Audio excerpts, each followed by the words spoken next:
Hey everybody, Michael Snyder here, Pacific Northwest Weather Watch. Today is June 26th, and today we're taking a look at the infrared satellite imagery here, and you can see this low pressure system off the coastline. There is some lightning strikes embedded in this frontal system out here, and you can see that we do have some marine air pushing up the coastline here. It's already bringing some effects to the southern Oregon coast here. Eventually this will move up during the day today and into tomorrow morning and bring that marine push to the coastal regions, which will eventually push into the Willamette Valley in western Washington, British Columbia, and cool us down as we go on in through Monday evening into Tuesday. But you can see another glorious day set up for the region here is a great image of this marine air moving up the coastline. They'll eventually bring an end to our heat wave. Now, jumping right into things here, is this for Spokane? Monday should be the hottest day. Temperatures above 100 degrees are possible. And watch out for the cold water, the rivers especially. I think somebody may have drowned there at the Green River Gorge here in western Washington. So heads up, watch out for each other out there. Always wear a life jacket, etc. And checking out Seattle yesterday, we hit 87. And the record temperature was 96 in 2017.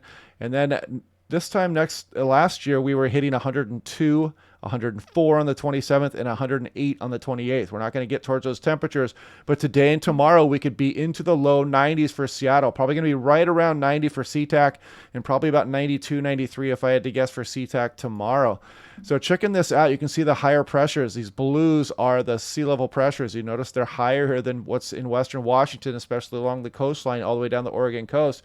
That's the mark of that thermal trough that's moved up the coastline there. That's what's keeping our winds offshore, and it's going to give us our nice warm day today and into tomorrow as the marine push starts tomorrow eventually here across the region. But you can see these pressures are definitely higher here, and that's why western Washington and Oregon are probably going to get a little bit warmer than eastern Washington and Oregon during the day today. Look at this, 82 already in Tillamook, Oregon.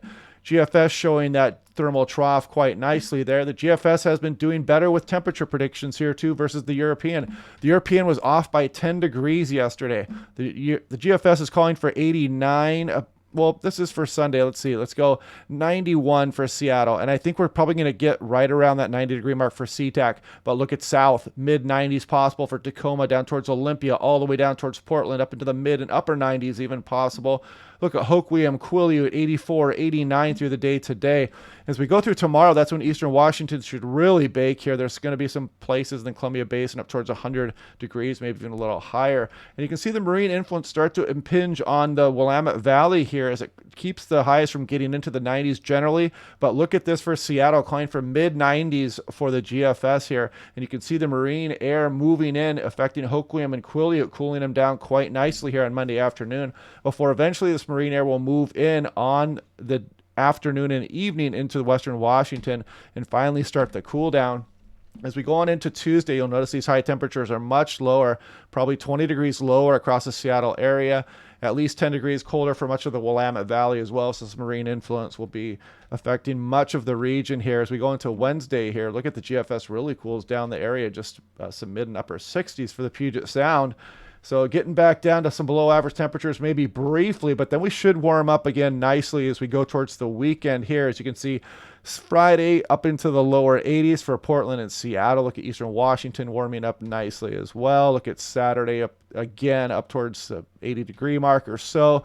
And Sunday, something similar, maybe a little bit cooler. But nice weather looks like it's coming up here, folks. Now, looking here at the European, you can see our offshore flow going on here. We had some winds going through the Stampede Gap this morning and last night. The Columbia River Gorge is going right now, offshore winds. Look at the easterlies through eastern Oregon as well. And you'll notice these southerly winds moving up the coastline here as we go through the day Monday. And eventually, this is what's going to kick that marine push through the region here. And you can see it kind of coming in early afternoon through portions of the Willamette Valley, holding those highs down probably into the upper 80s, maybe towards 90. Just depends on the exact timing of the marine push there. But you can see by Monday afternoon, we've got some pretty good southerlies and southwesterlies across western portions here. And that's what's going to eventually introduce some of this convective potential here for the Cascades of Washington, Oregon. We'll look at that here in a moment. Now, here's the HER. This is the 12Z. This goes out 48 hours. You can see the offshore winds going across the Cascades all the way out to the Oregon and Washington coastlines here. And if you look closely here, here come those southerly winds as we go through the day today. And that's that kind of marine layer that's moving up the coastline here. And as we go through Monday morning, you'll notice it extends all the way up the Washington coast towards BC. And as we go through the day Monday, you can kind of see these turn onshore. Look at these offshore winds down the sound. and eventually they turn out of the south and southwest here, and that's what's going to bring the marine push. But it's going to be too late to save Seattle from a very hot day on Monday. But then you can see as we go through the afternoon, that marine push really kick in there, and we get these southerlies and westerlies moving through the Puget Sound, Willamette Valley. And the coast should be pretty chilly well, relatively chilly for Monday afternoon, especially what they've been getting today, and what they're going to get early tomorrow should be quite nice, but then they're going to cool down during the day tomorrow. But the coastline, I mean, Hoquiam could be up towards 90 again today, and Quileute was going to be up into the 80s as well. So you see this marine push kind of kicking through eastern Washington a bit too. It's going to cool them down for Tuesday somewhat, even though Tuesday should be a fairly warm day out there also. Now looking here, this is solar radiation. And you can see that marine air that we were talking about on the visible satellite imagery, moving up the coastline there. Sun sets, wait for the morning sun to come, and look at how much ground this marine layer picks up as we go on in through the day Monday. Look at this marine layer all the way up towards Vancouver Island by early afternoon here, and eventually you can see a little bit of convection the GFS is firing on the Cascades there, but eventually this influence is going to work its way, especially as the sun starts to set onto Monday evening through the Puget Sound and Willamette Valley. That marine push should be fully underway by that time. So looking at the extended really quickly here too, here goes the European. We build that strong ridge. Then our marine push comes through here. We cool down for a day or two, but then we're going to warm back up as we go towards the weekend, but it's not going to be the excessive heat.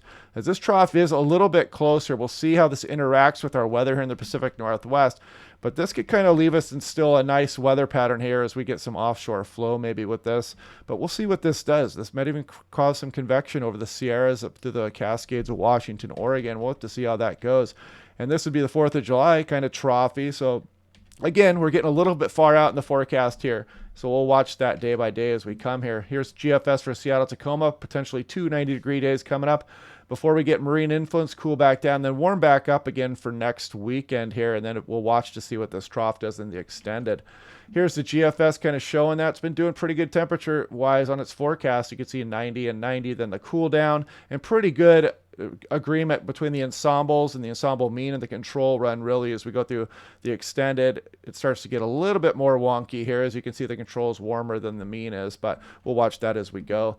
Here's the GFS for Portland. You can see that marine influence kind of coming in a little bit earlier for Monday than it is for the Puget Sound, so they might keep Portland from reaching 90 degrees on Monday, and then you'll see that marine influence cooling Portland down, and then a little bit of a warm up towards the weekend.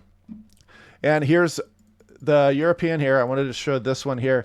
This is the lightning potential here. As we go through Sunday, look at this. It's actually showing a little bit of potential for some of the Oregon area there. I don't know if that's going to materialize. We'll check that out as we go here. But look into Monday. You can see some of this potential for over the Olympics and the Cascades, a little bit of convection, British Columbia as well.